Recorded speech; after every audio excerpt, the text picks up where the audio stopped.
chama de fórum. Vamos ver a cábula. Facebook. Tá aqui. Tá. Então, a ideia dessa mesa é justamente discutir o quê? A formação nossa. Como é que nós começamos como cartomantes, né? É estudando. Alguém que vai jogar, estudando não, é tendo o entendimento de que está capaz de utilizar o oráculo. Isso pode acontecer espontaneamente, tem pessoas que jogam por dom, visão, vidência, algo assim, mesmo que usem as cartas, né? Outros já tem uma técnica, e aí nós temos um campo que é o quê? Um estudo. Como é que a gente se forma, né? A gente vai ter 2 pontos a tratar aqui. Como se dá essa formação para cartomante, englobando todos que trabalham com cartas, e quando é que nós somos profissionais mesmo ou não, né? Porque você se forma e aí, o que te tornou capaz de ser profissional? Como é que você se coloca ali? Essa discussão ela vai voltar a ser trabalhada na última mesa, mas ela cabe aqui nesse processo de formação. E aí tem a Cris Morgan, o Giancarlo, que eu convidei, são pessoas que dão cursos, formam pessoas, né? A Cris é professora de baralho cigano também, Pedra das Bruxas, Oráculo das Bruxas, como é que chama? Pedra das Bruxas? Pedra das Bruxas. Tarô também. Jean, professor de tarô, de baralho cigano, etc, etc. Não vou conseguir falar todos os oráculos começando a aula aqui. E eu queria colocar para vocês o seguinte. Como é que foi para vocês a formação de cada um? Como é que vocês conduziram esse processo de capacitação e formação como oraculistas? Cris, pode começar, por favor? Bom dia. Eu sou taróloga, cartomante há 23 anos. E alguns anos depois eu fui estudar psicologia, porque eu percebi que atender é uma responsabilidade muito grande, como o Jean também colocou, né? Toda essa profundidade de lidar com o outro. Porém, antes de ser psicóloga, eu já era cartomante há muito tempo. E justamente esse começo, há 23 anos atrás, a gente não tinha tanta informação, tanta literatura. Pelo menos não tão acessível, né?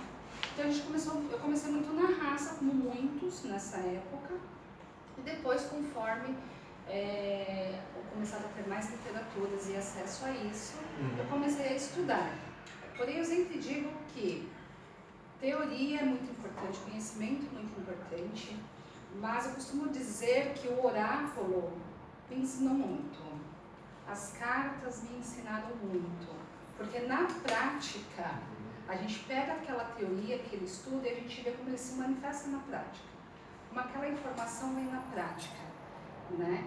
Então, eu aprendi muito estudando, lendo literaturas, mas eu aprendi muito também nos atendimentos, né? Porque você tem um lado da teoria, mas quando você vê como a teoria fala com você, até porque por vezes a gente desenvolve essa sensibilidade, né, de ler, você amplia ainda mais o teu conhecimento. Então, acho que estudar conhecimento, teoria é fundamental, mas a prática ela também vai te dar outras informações que só os livros não dão. Jean, como é que foi para você? Como é que você construiu todo o seu saber e essa sua desenvolveu também através dessa habilidade de leitura? Então, quando comecei há 30 anos, né, a estudar, não tinha nada de internet, literatura era, no Brasil, super limitada. A maior parte da literatura que a gente tinha acesso era literatura tipo Geomebsky, não sei se as pessoas conhecem Geomebsky. Literaturas muito herméticas, muito difícil de interpretar. Então, não havia muitos cursos e as pessoas que normalmente praticavam eram distantes. Eu, por exemplo, morava numa cidade serrana, no Rio de Janeiro, e a maior parte dos cartomantes, né, dos tarólogos e tudo mais, se concentravam no Grande Rio ou em São Paulo. Então não havia uma correspondência. Depois que ocorreu o advento da internet, que a coisa realmente facilitou. Mas como é que eu desenvolvi essa noção? Primeiro, eu procurei o senso crítico, né? Eu lia alguns livros e tal, mas eu me questionava, será que esse livro está realmente dizendo ou pontuando o necessário? Segundo, eu não tinha muito acesso aos cursos, então muita coisa foi por experiência própria, né?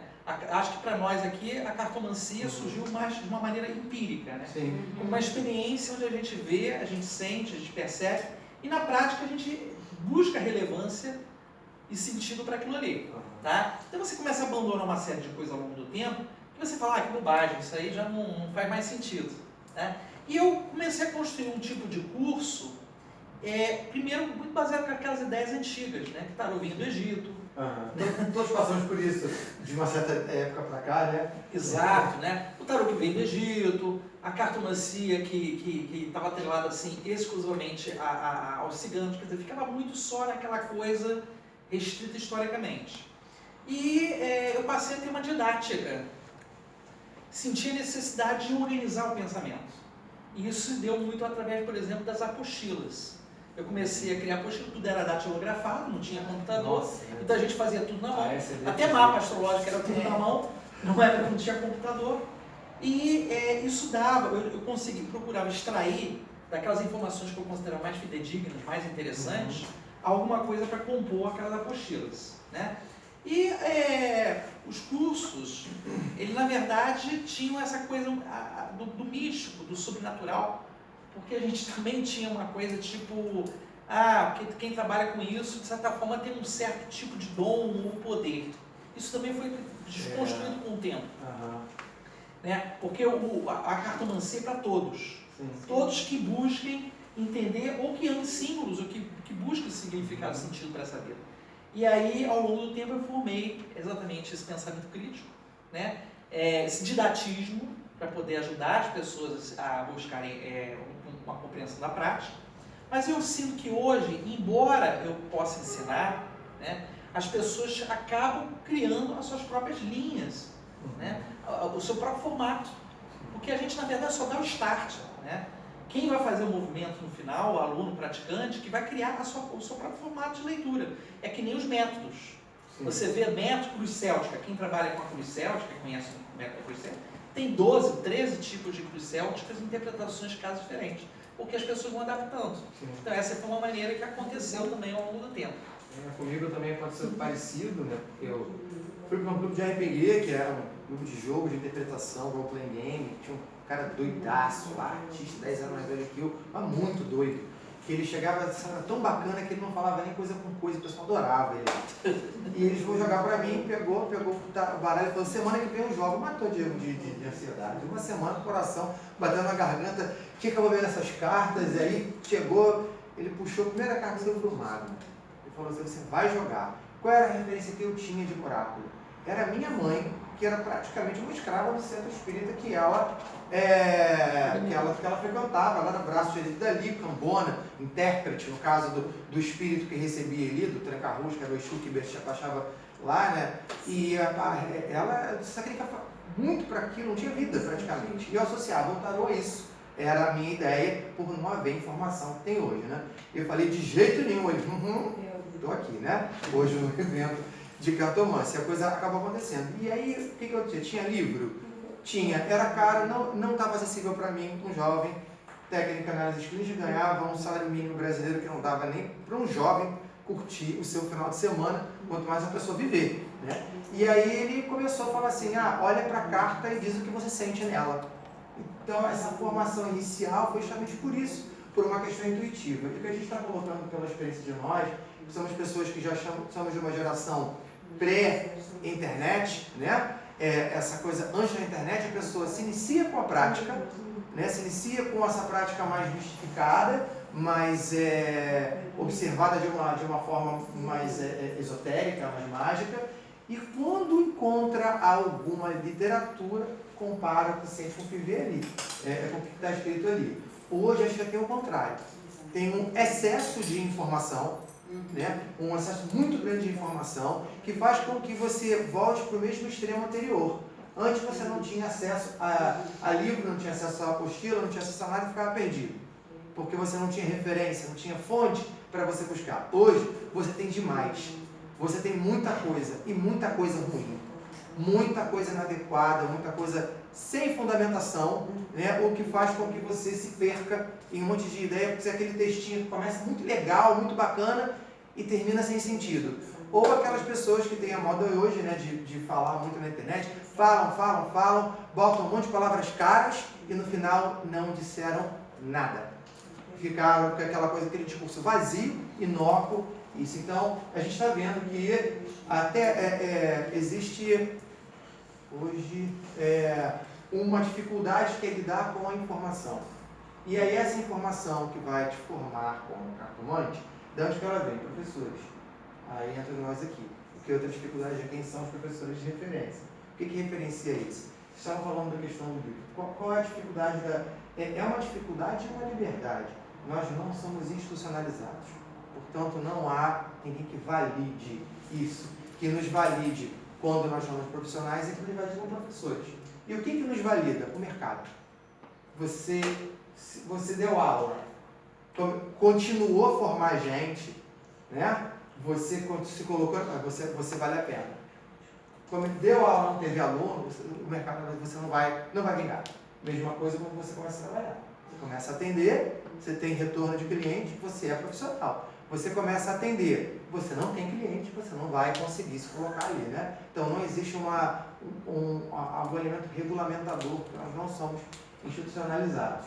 E com relação a essa questão da informação, nós passamos por uma situação bem complicada no curso, não é, Jean?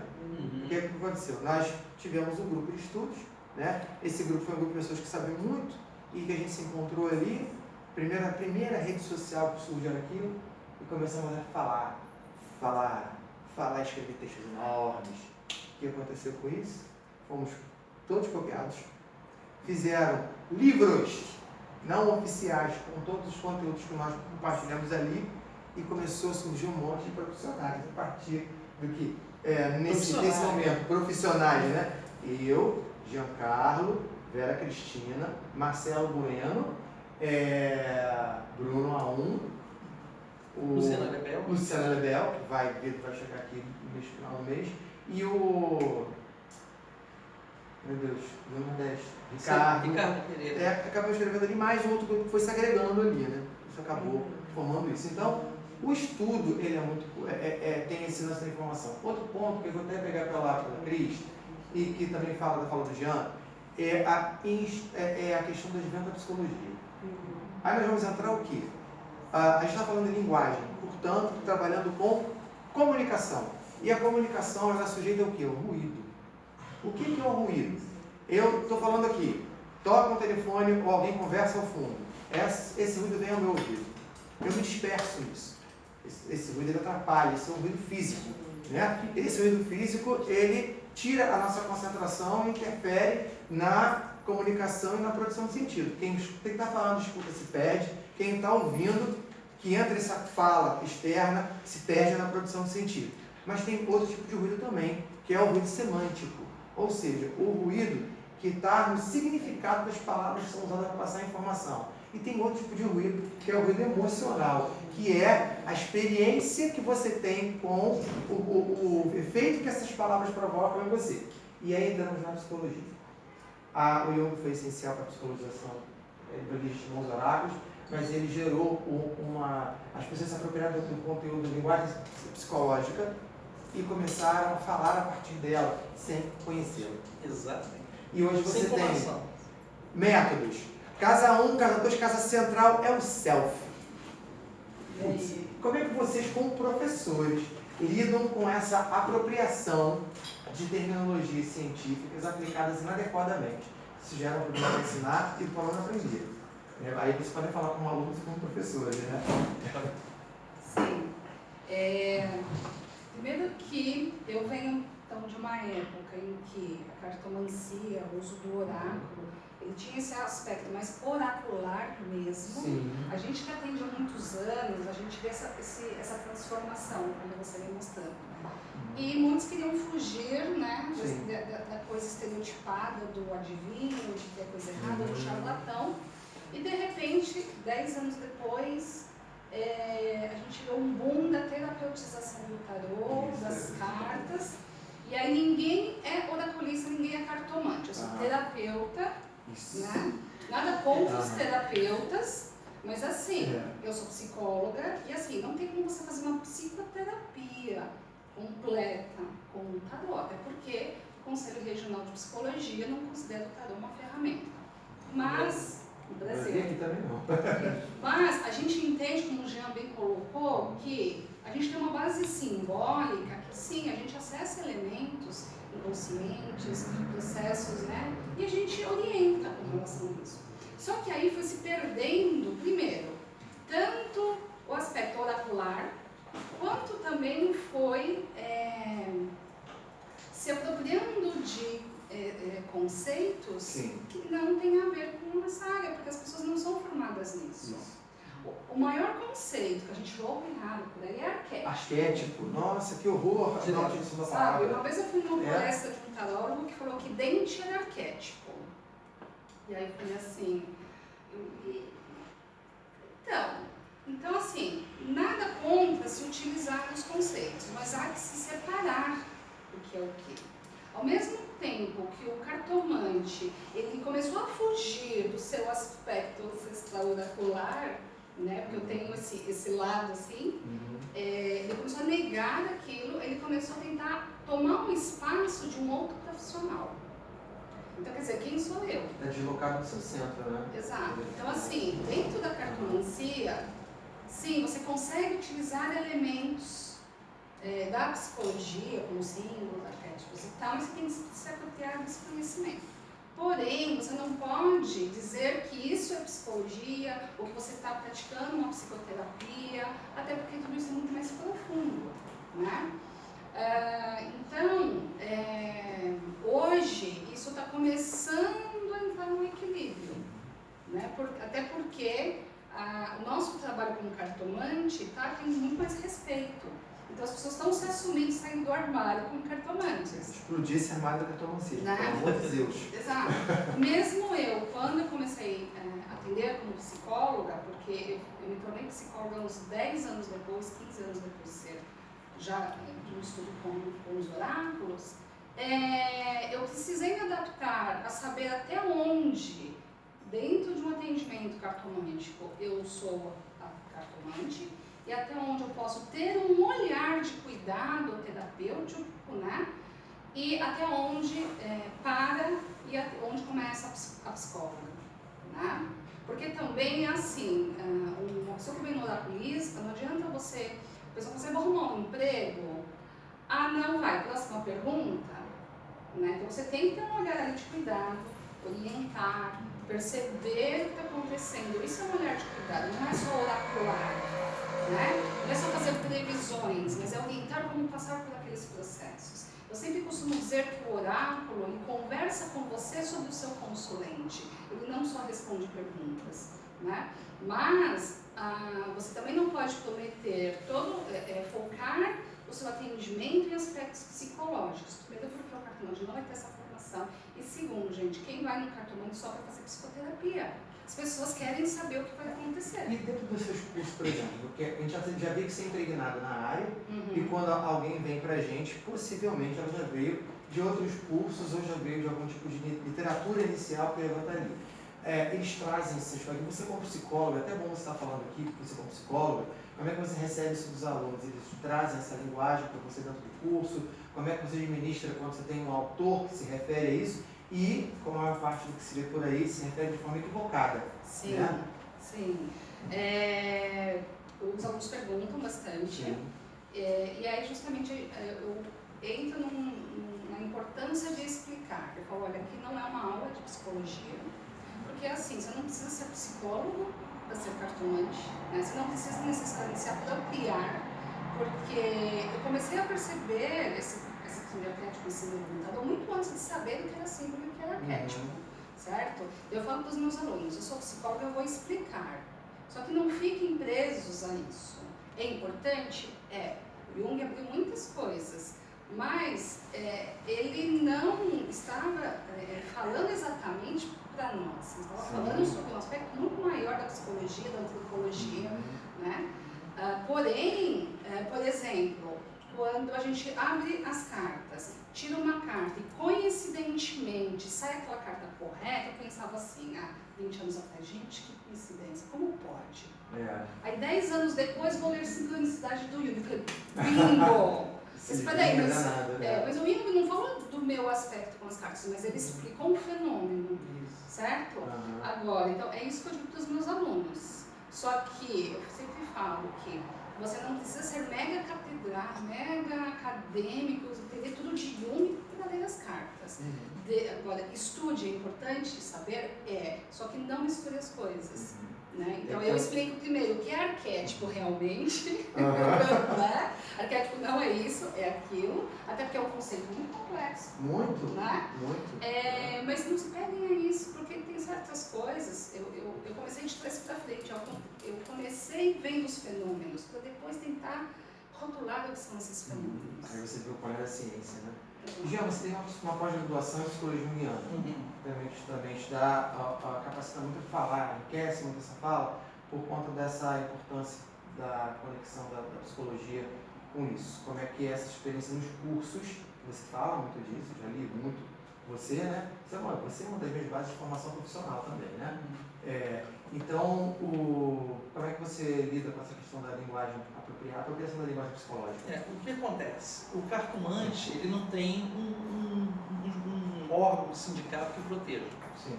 Então, as pessoas, na verdade, a história do sentir vergonha de ser cartomante, precisavam buscar em elementos externos para validar, a legitimação disso, né? Credibilidade. E aí as pessoas acham bonito falar de arquétipo e falar de símbolo sem noção do que se trata.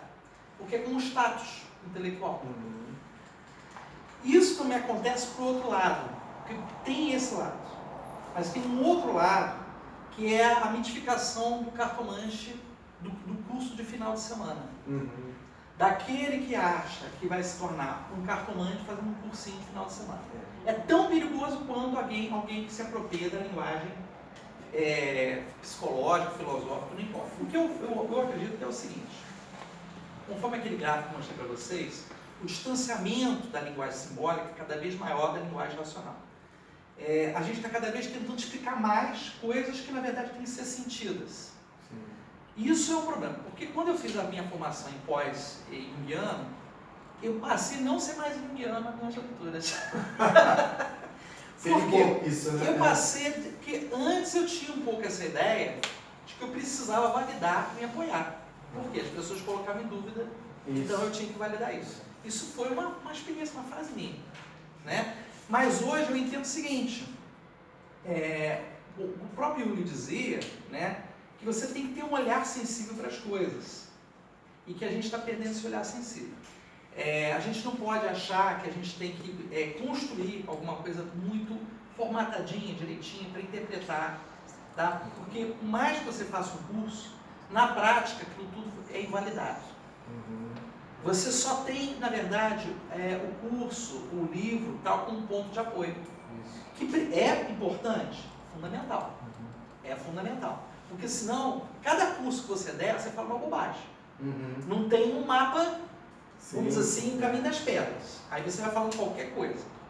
No entanto, o que a gente tem hoje? Um problema relacionado com a questão da ética. Porque uma das dificuldades que ocorre nesse meio que a gente transita é de mensurar o quanto o indivíduo que vai se preparar para fazer a leitura do outro tem condições de fazer isso.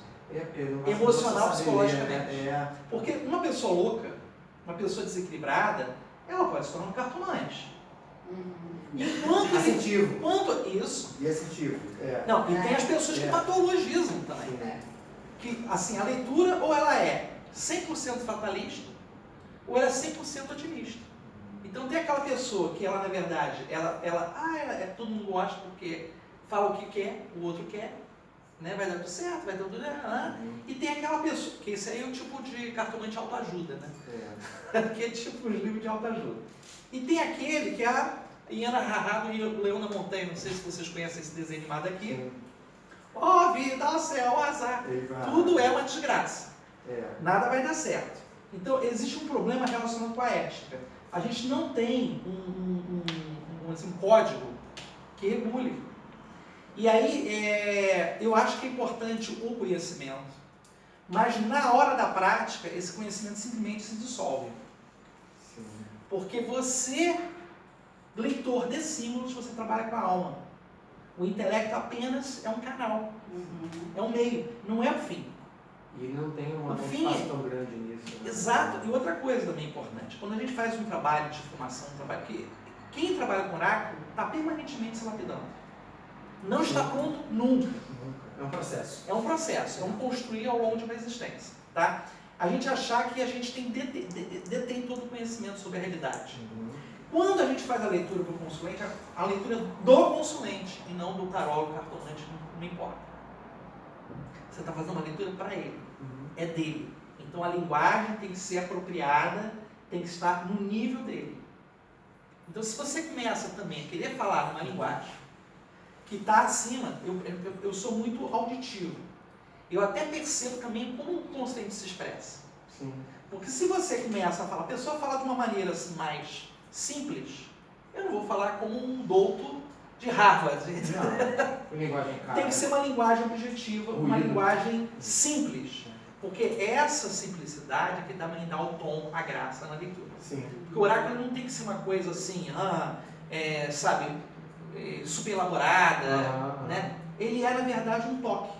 Na verdade, é você perceber a sensibilidade do outro. Exatamente. É bacana isso, porque quando essa pedagogia, que é o que a gente está trabalhando aqui, a pedagogia do oráculo, tem essa distância de prática e teoria que a gente discutiu bastante aqui, né? E a aplicabilidade do que se aprende, ela é muito irregular. Sim. Você pode falar uma coisa, pegando esse teu gancho, Sim.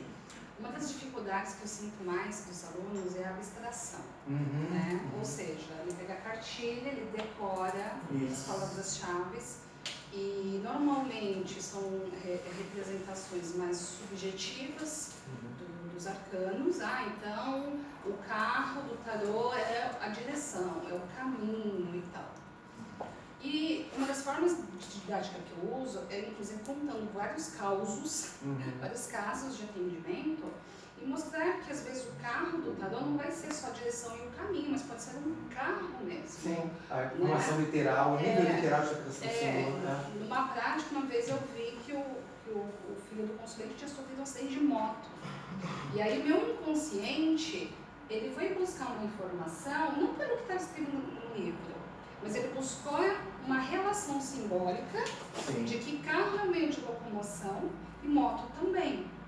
Só que isso a gente não vai ler em livro nenhum. Então, ao mesmo tempo que você tem que sim estudar e saber que o carro é aquilo, outro, então essa dificuldade de pegar o subjetivo, o objetivo e colocar na prática, ampliar um pouco, mas não ficar só na teoria, é uma das maiores dificuldades. E desenvolver essa pedagogia é um desafio para a gente, e ao longo, eu dei cursos extensivos e workshops e tal, eu gosto muito de cursos extensivos. E o que eu faço? Eu olhei e falei, vou criar um método de avaliação para os alunos, já que eu estou formando, eu tenho um curso de formação profissional, que eu intitulei dessa forma, porque eu acompanho 3 anos as pessoas e vou colocando, como é que eu vou fazer isso? Então, foi através do curso que eu fui vendo. Então, eu pensei assim, olha, eu estou aqui para falar para vocês o que eu sei. E eu vou compartilhar minha experiência.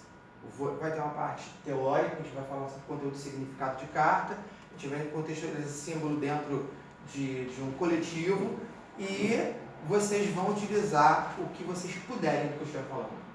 Que aí a questão, eu preciso entender que a aplicação desse conhecimento se dá através da prática e da experiência pessoal e colocar ele, para passar ele de uma forma não muito rígida, nem muito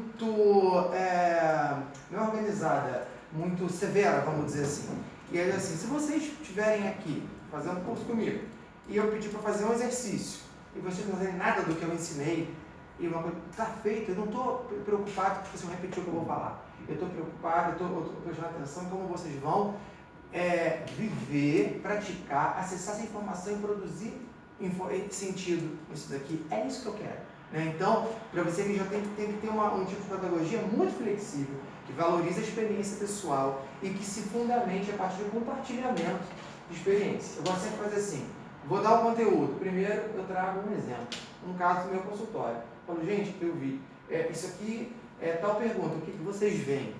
Cada um vai dar a informação. Depois eu vou falar o que eu vi. Eu digo, vocês não estão errados. A situação já aconteceu, mas a percepção que vocês tiveram foi certa, mesmo que não se enquadre, porque a questão foi minha e já estava feita, entendeu? Então, como a Cris falou muito bem aqui, né, eu tenho que ter, o que eu tenho que produzir no meu aluno? Repertório. Quanto maior o repertório pessoal do cartomante, do oraculista, mais elementos ele vai ter para construir a narrativa. O que nós somos? Contadores de história.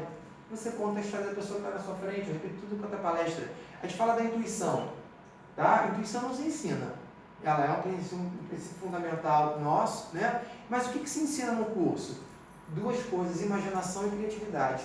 Você precisa disso. O que é uma leitura de cartas? É um processo criativo e imaginativo. Eu lembro que a gente comentou muito sobre a etimologia, ressignificar essas palavras, né? O que é a criatividade? É o ato de criar.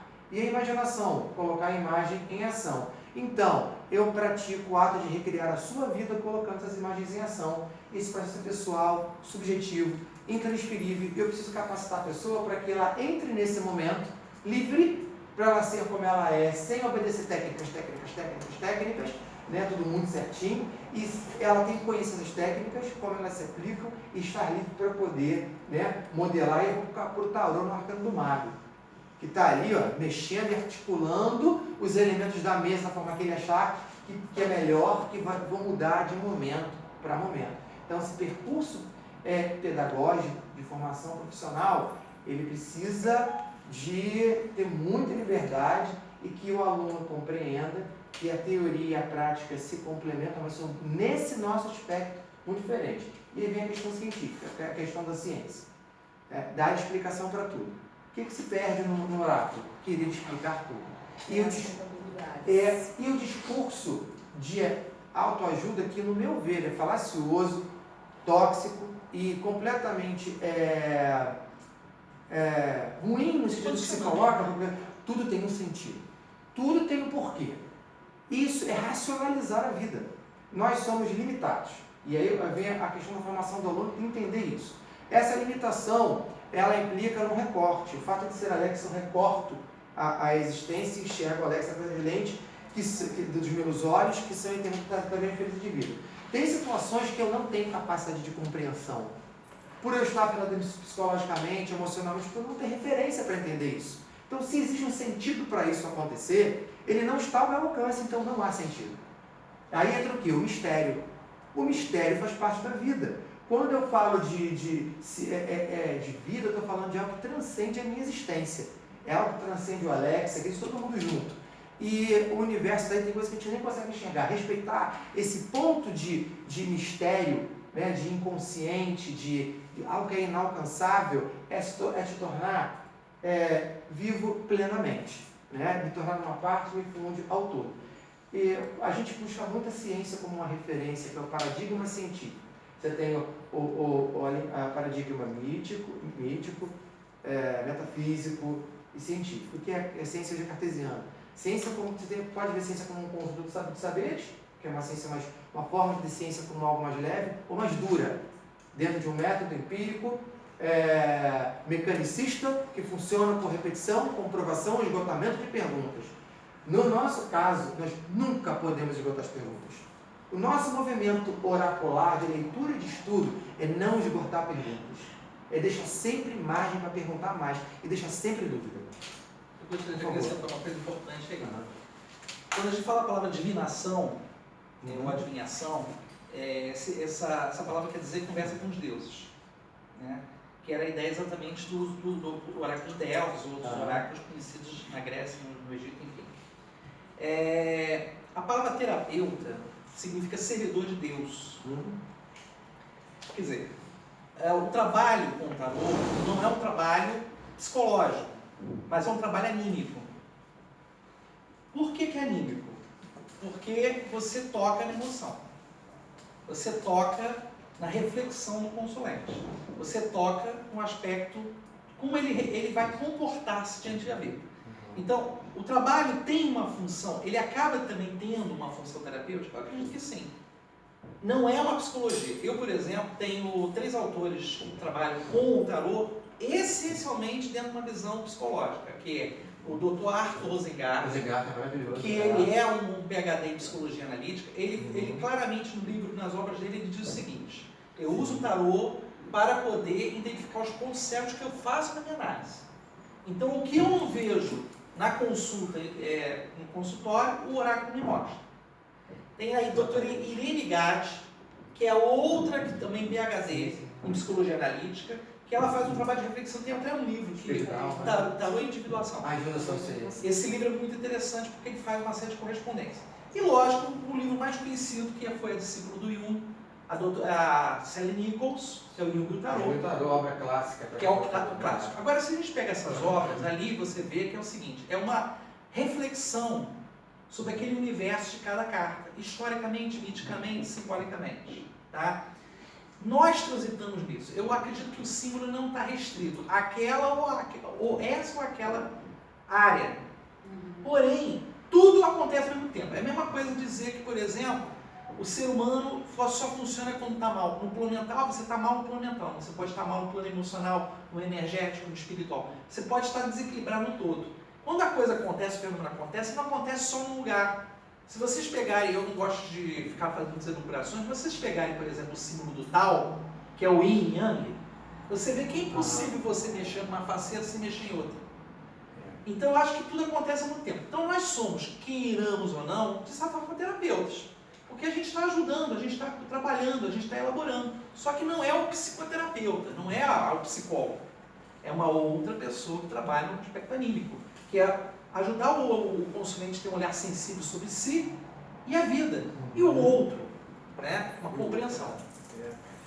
Esses desafios que a gente tem aqui, até voltando a falar a questão da linguagem, você quer, aí voltamos àquela história que também vai ser falada na última mesa, que é a legitimação do nosso saber. A gente precisa buscar a reflexão para poder tornar isso verdade, legítimo.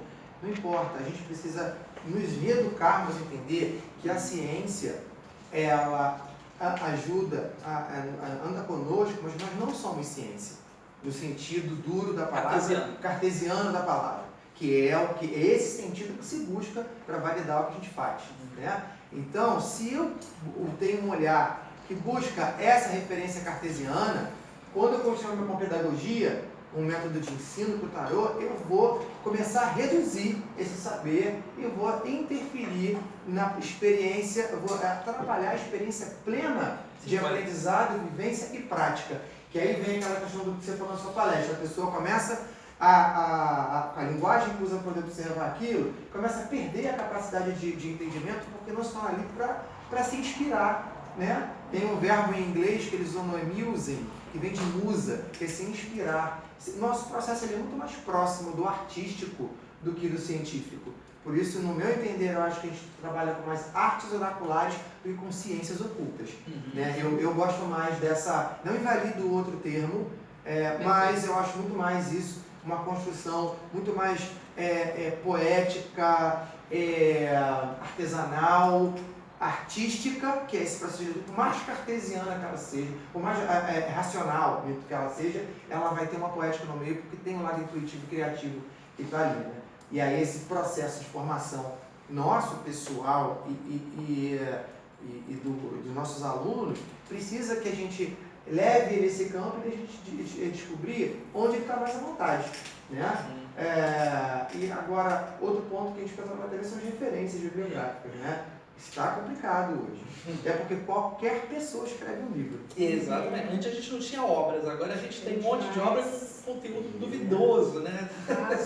Nossa, muito enviesado, né? Muito enviesado, muito duvidoso, muito problemático. Aí é uma complicação muito grande. Um tema espinhoso para a gente falar, que implica fazer críticas a obras. Eu gostaria de botar uma série de bibliografias aqui, mas por uma questão ética em relação aos meus colegas, tem pessoas que eu gosto e que eu critico, até a forma de trabalhar. Isso pode soar como um ataque à personagem, ao saber daquela pessoa que não cabe nesse momento. Mas há situações que aqui eu dei um exemplo bem seguro.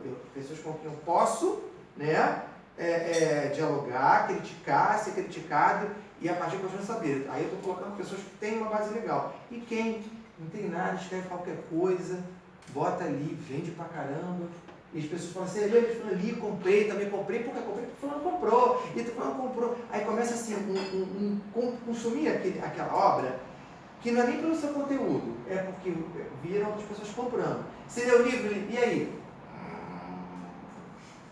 Mas se a pessoa que não gostou daquilo, fala assim, eu comprei o livro de fulano de tal, compra também. E aí como é que fica? Difícil. Aí tem pessoas que se baseiam nisso, para colocar lá. Outra dificuldade que a gente tem para a produção de conteúdo são as técnicas. Exemplo da Norman, técnica de naipes. Um monte de gente ensina técnica de leitura de naipes. Mesa real é um termo guarda-chuva para um monte de coisa diferente que se faz com todas as cartas misturadas. Outra dificuldade que são as terminologias da área que acabam não tendo um consenso e elas se perdem com a mesma palavra significando coisas diferentes e você tem que pegar e situar o aluno e nós no estudo também nisso, né? Aí fica muito difícil de lidar, então você precisa de referência. Que referência é essa? Né? Vocês, como é que vocês têm alguma experiência para falar sobre isso? Sobre essa dificuldade de terminologia, obras que não têm qualidade, né? A prática, você não fica, pelo menos assim, comigo eu não fico pensando o que o Igor disse, o filósofo falou. Sim. Você está ali naquele momento só deixando, através de você, a coisa perpassar, né? Aquela informação perpassar você. O que eu penso é que, ao longo do tempo, os pesquisadores, as pessoas foram adaptando. Eu tenho métodos meus adaptados. Eu canso de pegar métodos e falar assim, quem fez isso? Eu seus métodos adaptados, eu adaptei métodos dessa parte seu. Mas é porque o conforto que o leitor acaba criando, né, é em função da necessidade dentro do seu entendimento. Ou seja, o entendimento cria o formato. Você tem o formato de acordo com o entendimento. Então, se você, por exemplo, vou dar um exemplo assim meio vulgar. Se você é um pouquinho mais gordo e o teu carro ele tem uma distância para o painel e você tem mais ou menos o ajuste da poltrona, você não vai sentar com uma outra pessoa que é um pouquinho mais magra. Você vai ter que relaxar um pouco mais o banco, esticar as pernas, ficar mais confortável. É a mesma coisa quando a pessoa trabalha com método. A pessoa não vai, muitas vezes, se sentir confortável com um tipo de metodologia, vai adaptar. Mesma coisa com baralho. Tem pessoas que chegam e falam assim, Jean, eu não gosto do tarô de Marselha. Beleza, eu sou a favor de começar pelos baralhos clássicos. Porque ali tem um manancial de símbolos até puros, né? Imagens que são puras. Porém, você tem vários outros baralhos clássicos, não precisa ser só o Marselha. Visconde, Suíço JJ, vários outros.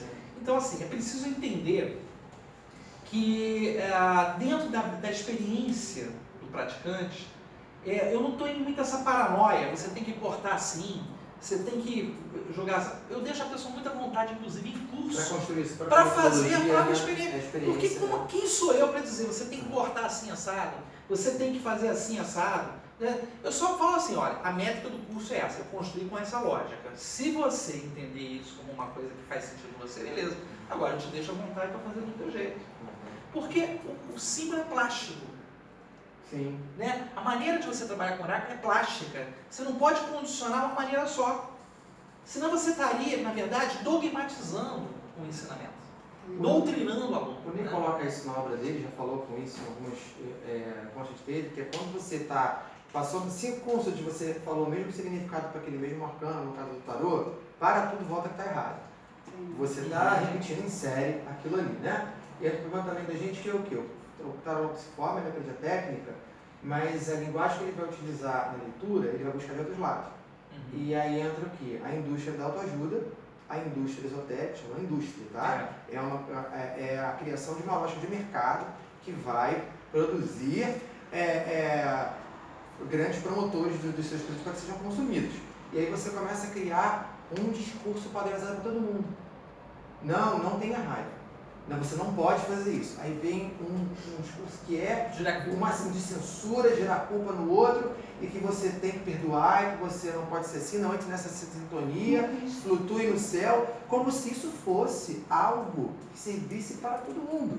E quando você abre o jogo, você vê pessoas diferentes. Nosso próprio método de aprendizado principia em o professor capacitar o aluno de ter condições de se apropriar da informação e produzir a partir dela, mas quando você vai para a consulta, você fala a mesma coisa para todo mundo.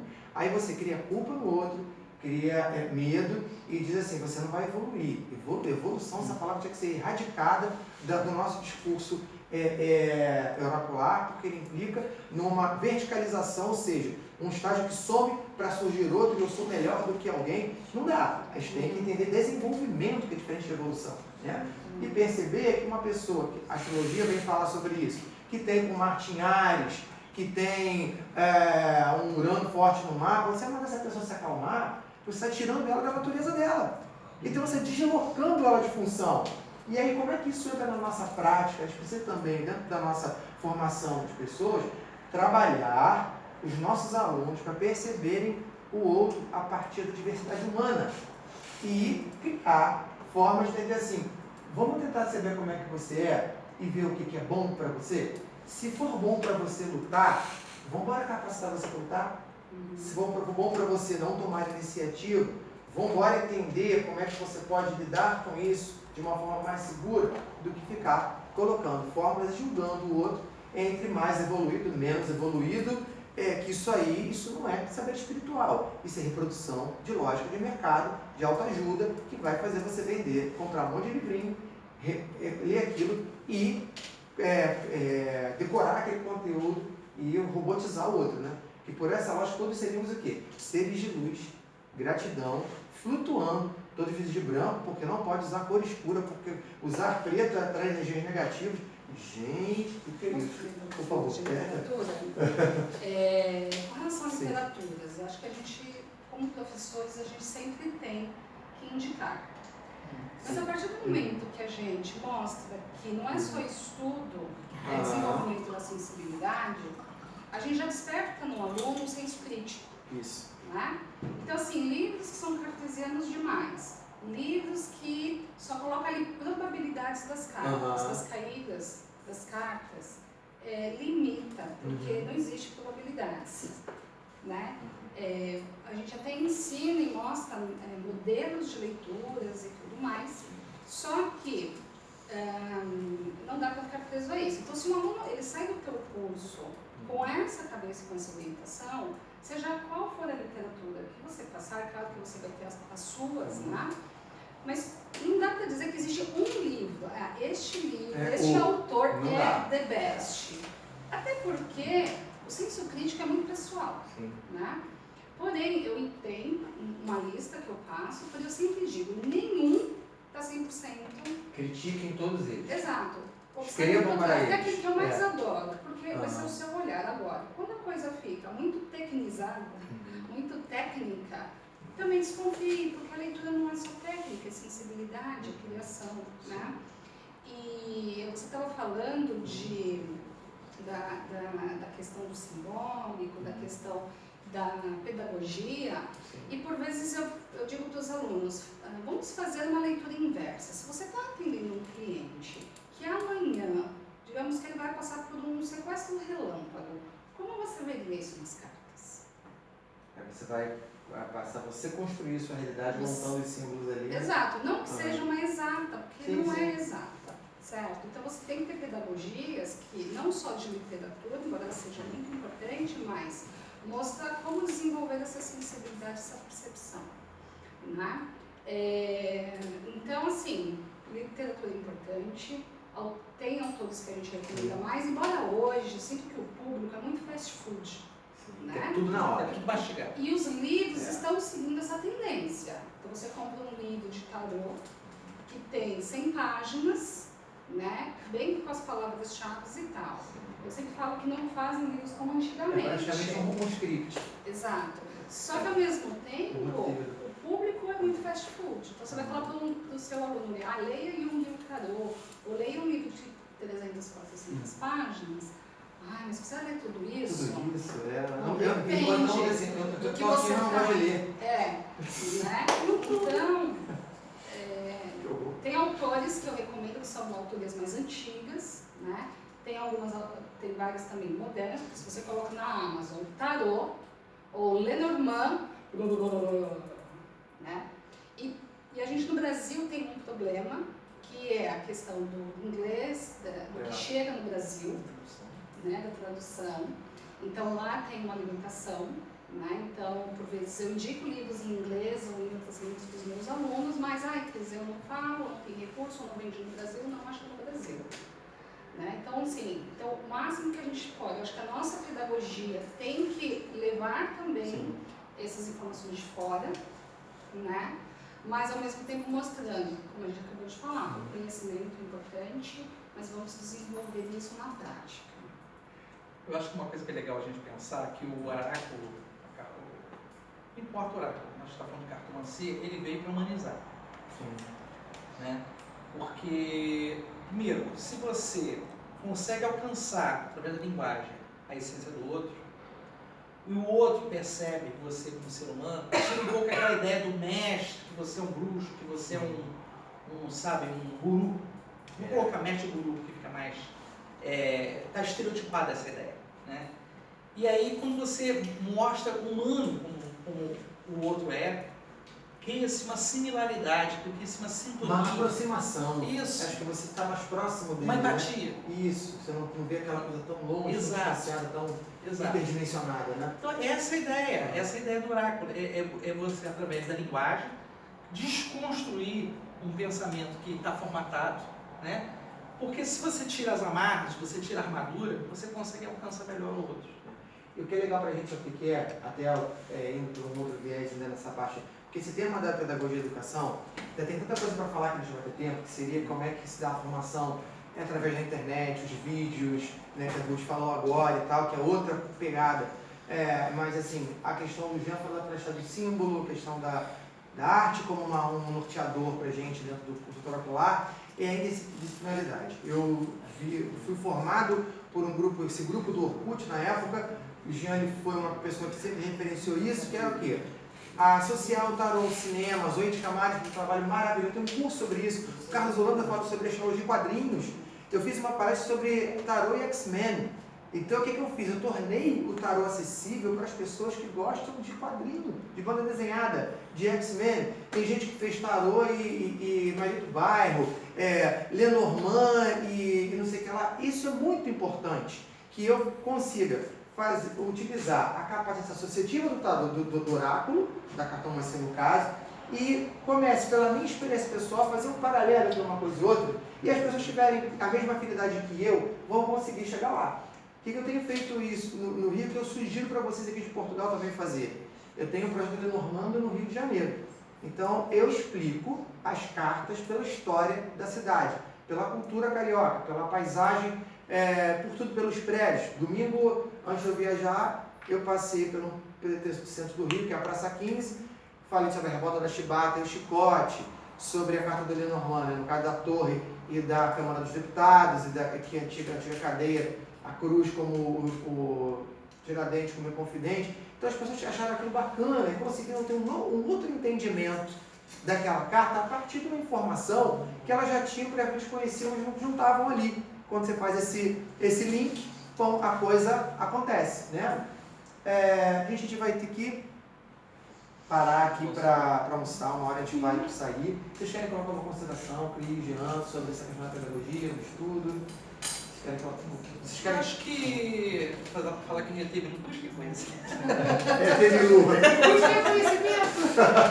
Gente, eu acho assim, teoria e prática tem uma distinção, tá? Eu acho que tudo é importante. Pesquisar, estudar, aprender, tá? Mas na hora da prática tudo acaba sendo diferente porque você está ali como consulente, é alma para alma, e não existe barreira, não existe pedágio. Eu acho que às vezes o conhecimento é usado como pedágio para você chegar ao outro e... É um recurso para você chegar num lugar, né? Isso vira uma barganha, né? E aí, quando você barganha com o outro, você na verdade quer, de certa forma, convencer a pessoa.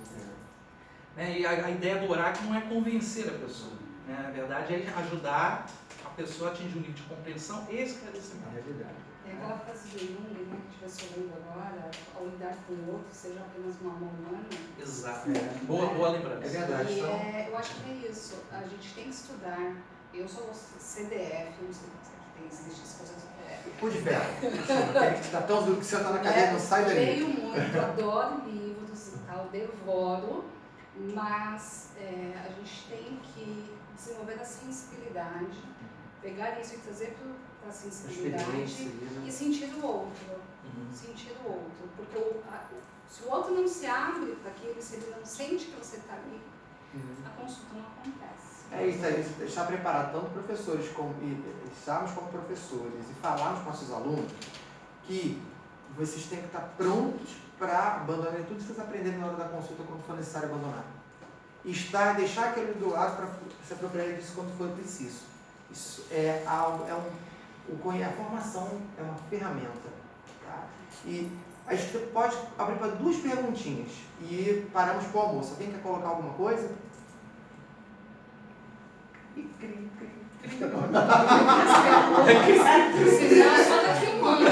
Nem o grilo fez cri-cri, gente. Olha, então vamos almoçar. 2 horas a gente está aqui, tá bom, pessoal? Para a gente continuar nosso evento. Vamos ter 2 palestras bem interessantes agora após o almoço.